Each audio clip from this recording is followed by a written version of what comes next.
요한계시록 6장 7절 8절 말씀.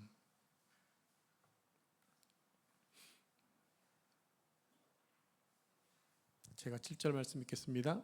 넷째 인을 떼실 때에 내가 넷째 생물의 음성을 들으니 말하되 오라 하기로. 내가 봄에 청황색 말이 나오는데 그 탄자의 이름은 사망이니 음부가 그 뒤를 따르더라. 그들이 땅 4분의 1을 권세를 얻어 검과 흉년과 사망과 땅의 짐승들로서 죽이더라. 아멘. 이 말씀은 살아계신 하나님의 말씀입니다. 아멘. 옆에 앉으신 분과 같이 인사하겠습니다. 당신은 존귀한 하나님의 자녀입니다. 자, 모니터를 좀 많이 올려주실래요? 풍성하게 올려주시기 바랍니다. 자, 어린 양이신 예수님이 네 번째 인을 떼셨습니다. 오늘은 네 번째 인에 대한 얘기를 하도록 하겠습니다. 예수님이 네 번째 인을 떼시니까 어떤 말이 나왔습니까? 청황색 말이 나타났습니다. 첫째 말은, 자, 크게 첫째 말은, 두 번째 말은, 세 번째 말은, 네, 이거 잘 기억하셔야 돼요. 자, 오늘 개역 성경은 청황색 말이라고 되어 있지만 원문에 보면, 즉 헬라어로 보게 되면 푸른색으로 되어 있어요. 푸른색. 여러분, 푸른색 하면 눈이 시원하고 깨끗해 보이는 이미지지만 실은 그런 이미지는 아니에요. 자, 우리말로 조금 과장해서 표현한다면 시푸르죽죽하다. 마치 곰팽이 색깔. 또 우리가 한두땅 얼굴에 딱 멍이 들면 멍 색깔 있잖아요. 좀 시푸르죽죽한 모습. 또 시신이 이렇게 좀 죽은 다음에 계속 변해가는 그런 좀 보기 별로 안 좋은 색깔이죠. 자, 그러니까 맞아서 멍든 색깔이라고 하기도 하고 또 곰팽이 시체로 변해가는 색깔인데 한마디로 뭘 얘기하느냐? 죽음을 얘기한다는 겁니다. 죽음을 얘기한다. 그래서 8절에서 이 죽음의 음부라는 주제를 달고 있다는 것을 기억하셔야 돼요. 여러분 성경책에 몇 가지 동그라미 해놓으시기 바랍니다. 청황색 말, 먼저 넷째인 청황색 말, 그 다음에 죽음, 음부 이런 단어에 동그라미를 쳐서 표시해 놓으시기 바랍니다. 자, 성경에는요 음부라는 말이 여러 번 나오는데 죽은 사람이 머무는 곳입니다. 성경에서는 사망과 음부가 병행구처럼 등장을 하고 있어요. 어디에서는 사망으로, 어디에서는 음부로 표현되어 있다는 얘기입니다. 자, 그러면 우리는 지금 왜 이 청황색 말이 사망이고 음부인가를 정확하게 이해를 해야 됩니다. 이 질문의 답은 의외로 간단합니다. 왜냐하면 답이 나오거든요. 넷째 인의 비밀은 앞에 세 가지 인의 종합편이다 생각하시면 됩니다. 앞에 다시 한번, 앞 첫 말은 흰 말, 두 번째는 붉은 말, 세 번째는 검은색 말이었어요. 그래서 첫째, 둘째, 그리고 셋째 인의 결말이 네 번째 인으로 소개되고 있다라고 생각하시면 쉽습니다. 핵심이 뭐냐면 바로 사망과 죽음이라는 거예요. 자, 이렇게 생각해 보십시다. 첫 번째 흰말이 나왔을 때 그 대상이 누구였죠? 핵심이 적그리스도였어요. 적그리스도가 나타나서 믿는 사람들을 미혹합니다. 두 번째 붉은 말이 나오니까 전쟁을 의미하는 피색이다 보니까 분쟁이 나서 전쟁이 일어나게 되면 사람이 죽음으로 나아가게 되잖아요. 검은색은 뭘 얘기한다고 했습니까? 기근이다 그랬습니다. 메말라 죽는 것입니다. 이 모든 것들을 한 번에 모아놓은 네 번째는 바로 이게 사망이구나 라고 결론을 지을 수가 있다는 얘기죠. 자, 아울러 8절에서는요 앞에서는 등장하지 않았던 단어 하나가 나오는데 청황색 말을 탄 자가 단수형이 아니라 복수형, 즉 그들로 나온다는 거예요. 그동안에 흰 말을 타고 왔던 자도 단수였고요, 붉은색, 검은색 말을 타고 온 자도 다 한 명이었어요. 그런데 지금은 그들이란 얘기는 몇 명인지 몰라요. 한 명 이상이잖아요. 그러니까 결과가 뭐냐? 바로 사망일 수밖에 없다는 겁니다. 그들로 표현되어 있기 때문에, 즉 첫째 말, 둘째, 셋째를 다 포함시켜 놓은 것이기 때문에 복수형이고 그것은 결국에 사망이다 이렇게 얘기하고 있는 것입니다. 자, 주님의 재림 전에 많은 환난과 전염병이 있을 거라고 예수님이 이미 예언하셨잖아요. 마태복음 24장 7절에 보면 기근들과 온역들이라는 말이 나와요. 기근들과 온역들. 이것은 뭐냐? 인류 역사에 있었던 그 전염병, 세계적인 전염병을 얘기하는 것입니다. 14세기에 유럽에서 흑사병이 있었죠. 페스트라고 하는 쥐가 옮기는 그 병으로 인해서 약 2,500만 명이 죽었어요. 2,500만 명은 지금의 숫자 한 7, 8천을 얘기한다 봐줘도 돼요. 그때는 인구가 얼마 안 많았으니까. 지금은 70억이 넘어서 뭐 한 5천만 명 하면 많은 것 같지만 실은 14세기에는 훨씬 더 많았다고 생각하시면 되겠습니다. 그리고 20세기에 들어와서 1918년에 스페인 독감 약 1,500만 명이 죽었습니다. 그리고 1968년도 홍콩에서 있었던 홍콩 독감에 100만 명이 죽었어요. 그리고 최근에 코로나 팬데믹으로 죽은 사람이 몇 명입니까? 약 560만 명이 죽었습니다. 그리고 동성애와 관련된 에이즈 확산은 매우 위협적인데요. 에이즈가 1981년도에 처음 보고된 이후로 지금까지 약 5천만 명이 죽었습니다. 그리고 감염자가 지금 3천만 명이 넘습니다. 그리고 마약으로 인해 죽어가는 생명도 만만치 않게 있죠. 제가 언젠가 이제 마약에 대한 얘기를 하게 될 때가 올 겁니다. 간간히 제가 얘기하고 있지만 실태와 그 형태를 보면 얼마나 심각한지. 최근에 강남에서 20대 여성이 길거리에서 쓰러졌는데 알고 봤더니 마약 중독자였다는 얘기가, 마약 중독 아니라 마약을 했다라는 그런 보도가 있었잖아요. 어디에서나 지금 마약 상습범들을 볼 수가 있다라는 거예요. 그리고 한번 마약에 빠지면 계속해서 마약을 하게 될 수밖에 없고 나중에 좀비처럼 한 지역을 완전히 망가뜨려 버릴 수 있다라는 거예요. 거기에 대한 동영상을 준비해 놓은 게 있는데 나중에 보도록 하겠습니다. 자, 이처럼 전쟁과 기근과 전염병 등은 오늘 시대가 세상의 마지막 때임을 확연하게 보여주고 있다라는 거예요. 우리 주변에서 이런 사건들을 볼 때마다 우리가 어떤 걸 느끼게 되느냐? 아, 성경이 말씀하신 대로 종말이구나, 마지막 때구나라는 사실을 경각심을 가지고 느끼셔야 되고 우리는 마지막 때를 준비할 수 있는 신앙의 모습을 가져야 한다는 얘기입니다. 자, 지금껏 공부한 내용을 잘 기억해 보시기 바랍니다. 자, 첫 번째는 아까 얘기했다시피 적그리스도였고, 두 번째는 뭐라고 그랬죠? 분쟁과 전쟁에 나와 있고, 세 번째는 기근이라고 말씀드렸어요. 자, 그리고 이 네 번째 이는 사망이 땅의 권세를 얼만큼 가졌느냐? 4분의 1의 권세를 가졌어요. 4분의 1을 가졌다는 얘기가 무슨 의미냐면 아직은 끝이 아니라는 거예요. 끝이 시작이 되었지만 마지막은 아니다. 지금 마지막을 향해 달려가는 시작이라는 뜻이에요. 그러니까 이제 시작이니까 아직도 기회가 있다는 겁니다. 오늘 우리가 요한계시록을 보면서 무엇을 느끼게 되냐면 이게 마지막 때가 맞는데 우리는 어떻게 마지막 때를 준비해야 되는가 도전도 받지만 또 반면에 마지막 때를 모르고 사는 사람들은 또 어떻게 돼야 되느냐, 이 과정까지 나가야 되거든요. 나 혼자만 믿음 생활 잘해서 구원받는 것은요, 너무 소극적인, 너무 그냥 좀 유치하다고 생각한다면 이 사실을 알지 못해 죽어가는 많은 사람들을 볼 때는 안타까운 마음을 가지고 그들을 돕고자 힘쓰는 모습이 바로 그리스도의 참 사랑을 가진 자의 모습이라는 거예요. 여기까지 나아갈 수 있어야 한다는 얘기입니다.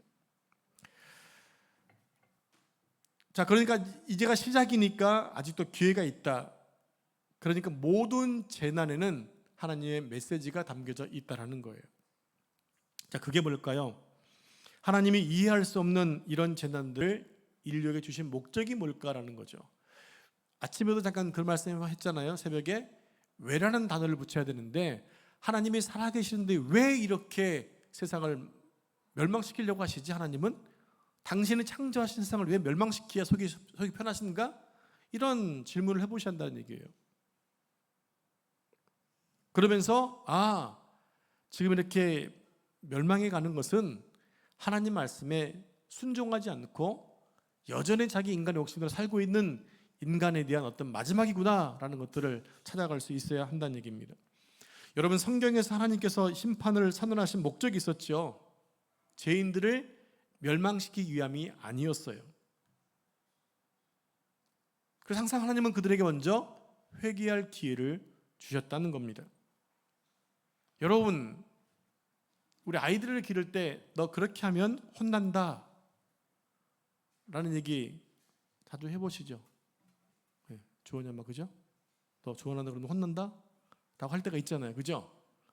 자, 그러면 그 얘기는 지금 내가 때리겠다는 얘기입니까? 지금 경고하면서 봐주겠다는 얘기입니까? 경고하고 봐주겠다는 얘기. 그래서 뭐냐? 사랑이라는 거예요. 차라리 혼내겠다 맘먹어서 혼내버리면 되는데 왜 너 혼난다 얘기 계속하고 있느냐? 혼나기 전에 돌이키면 용서하겠다고 하는 마음이 있는 거예요. 하나님의 심판이 다 그래왔어요.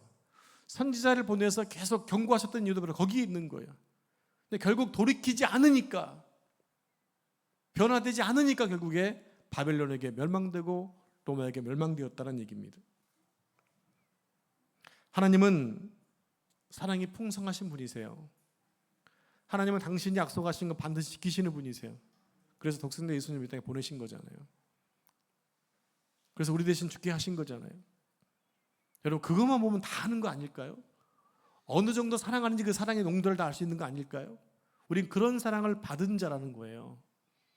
여러분, 때로는 힘들고 내가 의심갈 때마다 나는 그 주님의 사랑을 받은 자지라는 마음을 가지고 위로받고 셈을 얻어야 한다는 것입니다. 에스겔서 14장을 보면 재난의 경고적 의미를 아주 잘 보여주고 있는 말씀이 나와요. 우리 함께 에스겔 14장 21절 23절까지 말씀 한 절씩 저는 교독하겠습니다. 주 여호와께서 이같이 이르시되 내가 나의 네 가지 중한 벌 곧 칼과 기근과 사나운 짐승과 전염병을 예루살렘에 함께 내려 사람과 짐승을 그 중에서 끊으리니 그 해가 더욱 심하지 아니하겠느냐. 그러나 그 가운데 피하는 자가 남아있어 끌어나오리니 곧 자녀들이라. 그들이 너희에게로 나오리니 너희가 그 행동과 소행을 보면 내가 예루살렘에 내린 재앙 곧 그 내린 모든 일에 대하여 너희가 위로를 받을 것이라. 23절 같이 읽겠습니다. 너희가 그 행동과 소행을 볼 때에 그들에 의해 위로를 받고 내가 예루살렘에서 행한 모든 일이 이유 없이 한 것이 아닌 줄을 알리라. 주 여호와의 말씀이니라. 아멘. 자, 21절에 지금 네 가지 중한벌이 나오잖아요. 칼, 그 다음에 기근, 또 사나운 짐승, 전염병. 이걸 한마디로 보면 뭐일 것 같아요? 전쟁이에요. 자, 전쟁을 통해서, 전쟁은 여러분 칼과 창으로 싸우는 거잖아요. 서로 칼로 서로 상대방을 해야 합니다. 그러면 전쟁을 하고 나면 그 땅이 황폐화되기 때문에 기근이 될 수밖에 없고요. 여러분, 사람이 죽으면 들판에 있는 짐승들이 와서 사람들을 다 시신을 다 이렇게 먹어버립니다. 그러면 뭐가 유행하게 되겠어요? 사람 죽고는 전염병이 유행할 수밖에 없는 거죠. 결국 이것은 이스라엘의 멸망을 얘기하고 있는 거거든요.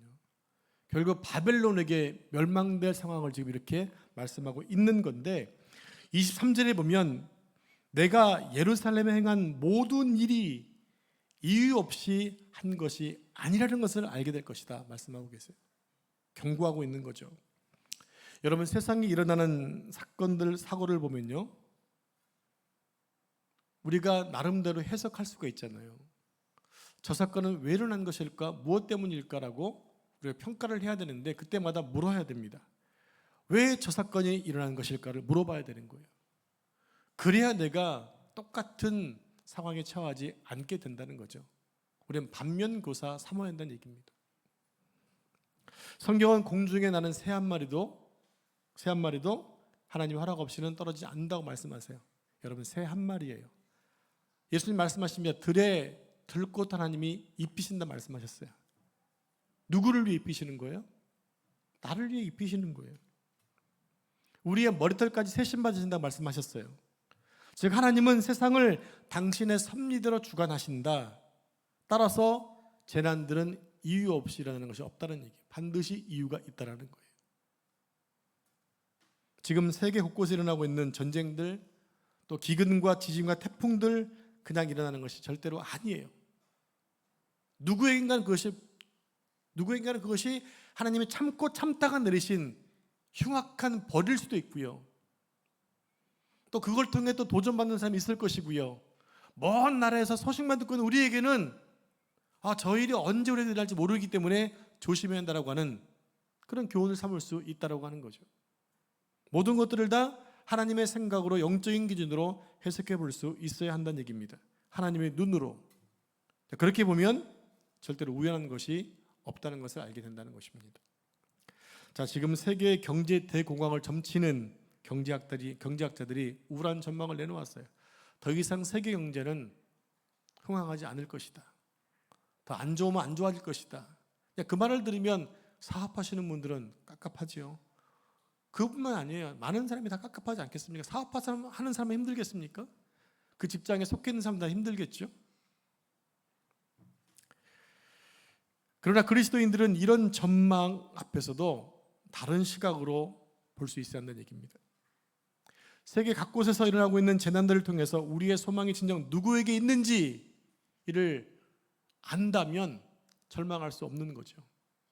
여러분, 우리는 지금 너무 잘 살고 있잖아요. 그렇죠? 잘 살고, 이 얘기는 젊은 층은 잘 모르는 거고요. 우리 최소한 70대, 80대 어르신한테 물어봐야 되는 거예요. 황 권사님 지금 너무 잘 살고 있죠? 네, 너무 잘 살고 있어요. 제가 어릴 때 보니까 육성회비 얘기가 또 나오는데 육성회비가 제 기억 때 600원 할 때가 있었어요. 600원. 육성회비 한다는 얘기가 쉽지 않았거든요. 그런 때가 있었어요. 그런 때가. 제가 초등학교를 9살에 들어갔다 얘기했잖아요. 지능이 안 돼서가 아니라 시골에서 이사를 왔는데 할아버지가 늦게 통지서를 떼주신 거예요. 서류를. 근데 그것을 가지고 동사무소 가가지고 신고할 때 그 당시 벌금이 몇 천 원이었대요. 몇 천 원만 내면 그냥 들어갈 수 있었던 거예요. 그런데 저희 부모님께 그만한 돈이 없었던 거예요. 그래가지고 제가 1년을 꿇었다는 거 아닙니까? 이게 얼마나 한이 되는지 몰라요. 우리 엄마 아빠는 몇 천 원이 없으면 저는 그것도 몇 천 원 때문에 똑같은 66년생들한테 야야해야 되고요. 65년 선배니까 한테 형이라는 말도 못하고 그냥 그런 세대를 지금까지 살고 있네요. 아시겠죠? 그렇게 어려운 때가 있었다는 얘기입니다. 제가 고등학교 때인가 나이키가 처음 나왔어요. 한국에 보급됐거든요. 나이키를 부자애들은 신고 다니는데 가난하면 못 신으니까 아이들이 빨간 매직으로 나이키 표시. 이현주 집사님 잘 알죠? 같은 동네 살았으니까 잘 알 거예요.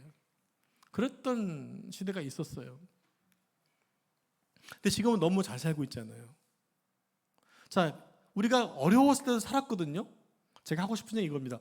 어렸을 때도 어려웠을 때도 살았다는 얘기예요. 힘들었을 때도 살았어요.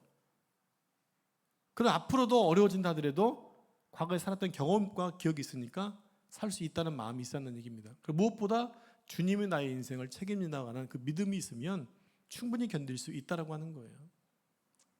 여러분, 그런 교훈들을 지금 말씀을 통해서 찾아야 한다는 얘기입니다. 우리는 들려오는 소식들이 잿빛 전망이고 힘들게 하여도 우리는 해석과 적용을 다르게 할 수 있어야 돼요. 성경적으로 하나님의 기준으로 해석하고 적용해야 한다는 얘기입니다. 바르게 해석을 내야 바르게 적용할 수가 있거든요. 성경을 똑같이 보더라도 잘못 해석하게 되면 엉뚱한 적용을 할 수 있어요. 그러면 하늘과 땅 차이일 수 있고요. 이게 동해 서해가 될 수 있어요. 그래서 우리는 정확한 관찰력을 달라고 기도하셔야 됩니다. 영적 분별력을 달라고 여러분 기도하셔야 돼요. 여러분 그런 기도하고 계시죠? 하나님, 이 시대를 바르게 볼 수 있는 영적 분별력을 주십시오. 영적 분별력을 달라고 여러분 기도하셔야 돼요. 이건 목회자만 기도할 것이 아니라 모든 성도가 다 기도해야 돼요. 우리 주변에서 일어나고 있는 모든 일들을 기독교적인 세계관으로 볼 수 있도록 기도하셔야 됩니다.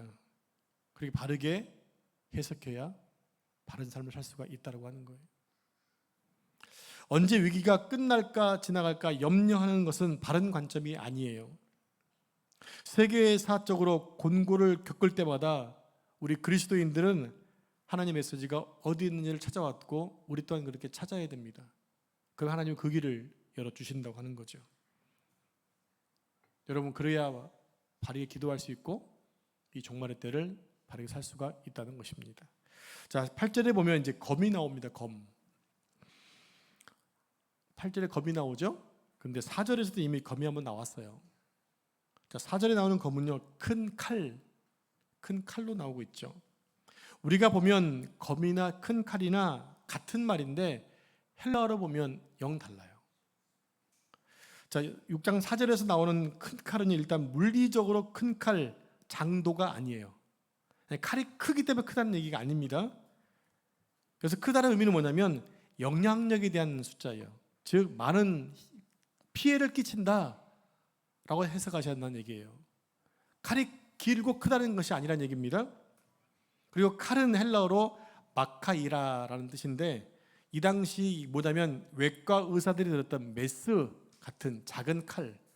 근데 그 칼이 얼마나 큰 용도로 쓰여지고 있나, 사람을 살리는 데 쓰임받고 있죠. 이런 영향을 끼친다고 하는 거예요. 그래서 히브리서 4장 12절 말씀은 어떤 말씀이 나옵니까? 하나님 말씀은 예리하여 좌우의 날섬과 같다, 이런 의미인 것입니다. 그래서 혼과 영과 관절과 오수를 찔러 쪼개는 아주 예리한 칼을 여기서 얘기하고 있는 거예요. 교회사적으로 기독교는 언제나 전쟁 이후에 크게 부흥했던 역사가 있습니다. 또 우리 대한민국도 6.25 전쟁 이후에 기독교가 엄청나게 부흥했죠. 전쟁은 인간이 얼마나 악해질 수 있는지를, 그 잔혹성을 보여주기 때문에 이 전쟁을 경험한 사람들은 다 하나같이 겸손해질 수밖에 없는 거예요. 전쟁을 경험한 사람은 교만할 수가 없어요. 왜 그렇습니까? 전쟁은 모든 것을 다 뺏어가잖아요. 신분이 어떠하든지 간에 오직 생존 본능에 하나만 번뜩일 뿐입니다. 그래서 체면이고 모구가 없어요. 배고프면 신사고 요조숙녀가 이걸 어떻게 먹어 할 수가 없다는 얘기예요. 없어서 못 먹을 시대가 올 거니까. 그렇게 다 망하게 하는 것이 바로 전쟁이기 때문에 겸손해질 수밖에 없다는 거죠. 그것이 바로 그 칼이 나타내는 의미였다고 하는 것입니다.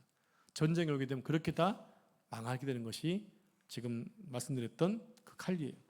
근데 본문 8절의 검은 어떤 뜻이냐면요, 롬파이어라는 단어인데요, 그것은 주방에서 쓰는 그런 칼이 아니라 살상용 무기예요. 사람을 죽이는 용도로 쓰여지는 칼이라는 얘기입니다. 그러니까 이 검은 재난을 통한 거듭되는 공고에도 불구하고 하나님께 엎드려지지 않는 모든 사람들을 멸망시키는 칼로 등장하고 있는 거예요.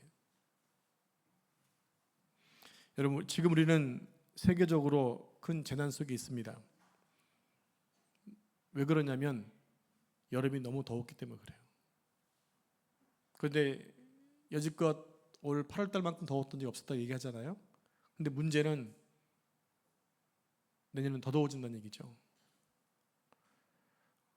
그로 인해 이 세상에는 훨씬 많은 질병들이 더 생겨나게 될 거라는 겁니다. 우리는 지난 3년간 유행했던 코로나 팬데믹으로 인해서 힘든 시간들을 보냈습니다. 모든 인간의 과욕과 탐심이 빚어낸 결과물이었잖아요. 그런데 그것을 겪으면서도 사람의 욕심이 끊겼나요? 중단됐나요? 여전히 욕심은 변함없이 더 욕심부리고 가지려고 애쓰고 있습니다. 동물과 가축은요, 먹을 양식이 있는 거예요. 그런데 인간이 대량 생산이라는 욕망에 붙들려서 소가 먹어서는 안 될 것을 먹이니까 결국 그 소를 먹은 사람들이 광우병에 걸리게 되고, 먹어서는 안 될 녹물을 먹다 보니까 코로나가 생기고 하는 거예요. 이 모든 것이 다 탐욕에 의해서 온 것이라는 거죠. 여러분, 욕심이 잉태한 즉 죄를 낳아요. 여러분, 아담과 하와가 왜 망했습니까? 탐심 때문이었어요. 어떤 탐심입니까? 하나님과 같이 된다는 것 때문에. 욕심이었어요. 인간의 깊은 내면 부분은요, 항상 그 욕심이 바로 죄의 기본이라는 거예요.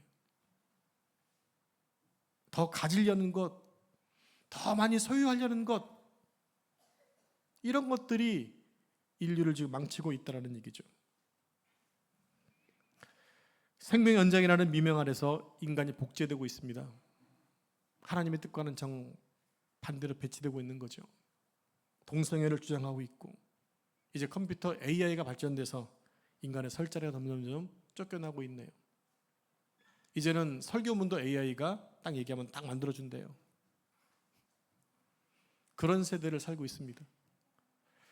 여러분, 왜 지진과 해일이 일어납니까? 대책 없이 사용되는 과도한 에너지 때문에 그래요. 이 휴유증으로 지구 표면이 뜨거워지니까 해수면이 높아지고 있기 때문에 상상할 수 없는 자연재해가 오고 있잖아요. 이제 또 어떤 재난이 우리를 괴롭힐지 모릅니다. 그럼 우리는 언제 재난이 물러갈까? 언제쯤 환율이 안정되고 다시 주가가 올라갈까? 이런 것에 관심을 갖는 것이 아니라 우리가 정말 신경 써야 될 영역이 있다고 하는 거예요. 그 영역이 뭡니까? 하나님이 지금 통치하시는 것을 볼 수 있어야 하는 영역이라는 거예요. 자연재해이든 경제적 압박이든 이런 것들을 통해서 하나님이 우리에게 주시는 경고의 메시지가 무엇일까를 보는 것, 이 눈이 우리에게 열려져야 이 마지막 때를 하나님이 원하시는 성도로 살아갈 수가 있다라는 겁니다. 우리 주변에 어려움을 당하는 분들이 있으면 외면하지 않는 교회, 또 우리 성도들이 되어야 됩니다. 가난하고 곤고한 이웃들을 향해서, 세상은 주머니를 묶고 있는 이 시대지만 교회는 주머니를 풀어야 되고 우리 성도 주머니를 풀어내야 됩니다. 그런 삶이 바로 정말과 마지막 때를 살고 있는 우리 믿는 자의 모습이 아닐까요? 그것이 임박한 하나님의 재앙의 날에 빛나게 사는 삶이라고 생각을 합니다. 네 번째 인이 이미 떼어졌죠. 이미 우리 주변에 사망의 냄새들이 막 나고 있습니다. 이러한 때 우리는 어떻게 살아야 될까요? 오늘 말씀을 기억하시면서 기도 제목을 삼으시고 재난의 주관자가 되신 하나님 앞에서 겸손하게 엎드려 하나님의 주권 가운데 그 뜻이 이루어지고 우리가 함께 발맞춰 갈 수 있는 신앙이 되도록 함께 기도했으면 좋겠습니다. 기도하겠습니다. 하나님 아버지, 오늘 네 번째 인에 대한 말씀을 살펴보았습니다. 첫째, 둘째, 셋째 인이 떼어진 결과 사망이 이 땅 가운데 오게 되었는데 여기저기 보면 너무나 많은 사망의 냄새가 나고 절망이 있는 것들을 보게 됩니다. 세상에만 여러 가지 환난과 또 재앙들을 보면서 하나님의 그 마음과 뜻을 보게 해 주옵소서. 하나님은 인류가 망하는 것이 아니라 주께 돌아오는 것이 하나님의 뜻인 줄 압니다.